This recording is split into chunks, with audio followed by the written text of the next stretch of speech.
আজি মই আবেলি থৈ গৈছো যেতিয়া মই মোৰ দেউতাৰ নামটো একেবাৰে 1 নম্বৰত মোৰ দেউতাৰ নাম আছে। মই দেউতাসকলক মই শ্ৰদ্ধা যাচিছো।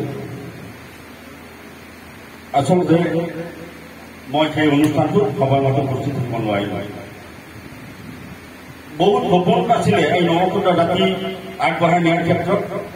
আমাৰ অতিকৈ সন্মানীয় তাৰিণী মণ্ডলদেৱ তেখেতৰ পুত্ৰ আমাৰ সন্মুখত আছে। তেখেতে যিটো সুৰত গান গায়, যেনেকৈ হাৰমনিয়াম বজায়, আমাৰ মাজত তেনেকুৱা নতুন সৃষ্টি কৰাটো সম্ভৱ নহয়।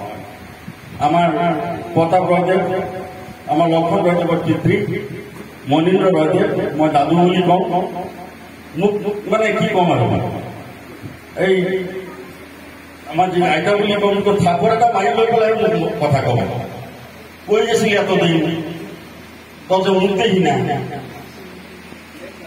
এক স্বৰ মাৰিব গালত, তাৰপাছত ক'ব আজি মই কৰ্মক্ষেত্ৰৰ কাৰণে সেই নিৰ্দিষ্ট জেগাত মই যাব নোৱাৰো, সময় উলিয়াব নোৱাৰো। সেই আইতাগৰাকী আৰু সেই ককা মনীন্দ্ৰ ৰয়, তেখেতে যিটো খোল বজায়, তেনেকুৱা খোল বজোৱাৰ ব্যক্তি মই দেখা নাই। আমাৰ সমাজত তেনেকুৱা নতুন সৃষ্টি হ'বনে নহ'ব সন্দেহ আছে। আমাৰ লক্ষীমণ্ডল তেখেত এগৰাকী এনেকুৱা এগৰাকী উদীয়মান ব্যক্তি, যাৰ কাৰণে নৱখুটা উন্নয়ন পৰিষদটো বহুত আগুৱাই নিয়াৰ ক্ষেত্ৰত সহায় হৈছে। পলাশ মণ্ডলদেৱ আছে আৰু বহুজন আছে যিসকলৰ নাম আমি সমাপ্ত কৰিব নোৱাৰো। সেইসকল মহান ব্যক্তিৰ শ্ৰীচৰণৰ প্ৰাৰ্থনা জনাই, সেইসকল মহান ব্যক্তিৰ পুণ্যাত্মা স্বৰ্গগামী পুণ্যাত্মাৰ চিৰ সুন্দৰ কামনা কৰি মই তেখেতসকলৰ শ্ৰীচৰণৰ প্ৰণাম যাচি মই নিৰ্দিষ্ট বক্তা হিচাপে মই বক্তব্য আগবঢ়াব বিচাৰিছো। আজি আচলতে কথা কোৱা সময় নহয়। আজি মুখ্য আকৰ্ষণ হৈছে আমাৰ সন্মুখত বহি থকা যি মৰমৰ ছাত্ৰ ছাত্ৰীসকল। আমাৰ সন্মুখত উপস্থিত থকা আজিৰ এই সভাৰ সন্মানীয় সভাপতি ভাতৃপতি ডক্টৰ বিজয় মণ্ডলদেৱ, আমাৰ সন্মানীয় অনিল ৰয়দেৱ, এখেত আমাৰ দেউতা যেতিয়া জীৱিত আছিলে তেতিয়া সভা কমিটিত উপস্থিত থাকেই।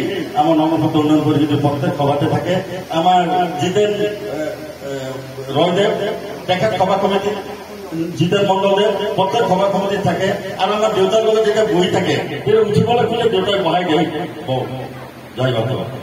এই লক্ষণ ৰয়দেৱ তেখেত আমাৰ এই বৃহত্তৰ নৱখুটাসকলক নেতৃত্ব বহন কৰি তেখেতে জেপিচি এবাৰ জিকিছে, আমাৰ কাৰণে গৌৰৱৰ বিষয়। আৰু এইগৰাকী মহান ব্যক্তি আমি আগলৈ আমি আকৌ তেনেধৰণে নিক্ষেপ কৰাৰ এটা সুযোগ যাতে পাওঁ, সেইটো এটা কথা থাকিল।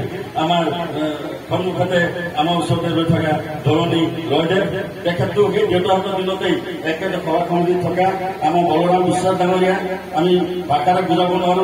তেখেতৰ তেতিয়া এটা কেৰেক কৰোঁ এখন চাইকেল আছিলে, সেই চাইকেল কোবাই কোবাই মিটিংবিলাকত উপস্থিত থাকে, মনত আছে। আৰু আমাৰ তেখেত আমাৰ তপন মণ্ডলদেৱ, আমি তেখেতৰ নামো বিশেষভাৱে স্মৰণ কৰিছো। তেখেতৰ পিতৃদেৱ আমাৰ মাজত নাই। বন্ধুবৰ দিগন্ত মণ্ডল, তেখেত আমাৰ মাজতে এগৰাকী উদীয়মান যুৱক, লগতে মোৰ একেলগতে সহপাঠী অৰুণ দাসদেৱ, মোৰ ক্লাছমেট। তাৰ পাছতে এই সত্যৱতী মণ্ডল, দেখভালে মনে মনে আছে। তাই কমচে কম 7 কিলোমিটাৰ খোজকাঢ়ি পেলাই স্কুললৈ যায়।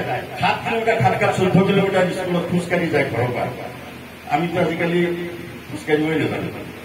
তাৰপিছতে আমাৰ প্ৰতাপ ৰয়দেৱ, এই জিঞ্জিয়া মহেন্দ্ৰৰ সহকাৰী শিক্ষক, আমাৰ সকলোৰে গৌৰৱ।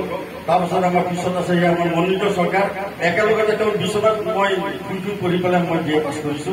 আমাৰ মনীন্দ্ৰ মোৰ জীৱনৰ আটাইতকৈ প্ৰিয় বন্ধু, যাৰ অবিহনে মোৰ জীৱন সম্পূৰ্ণ নহয়।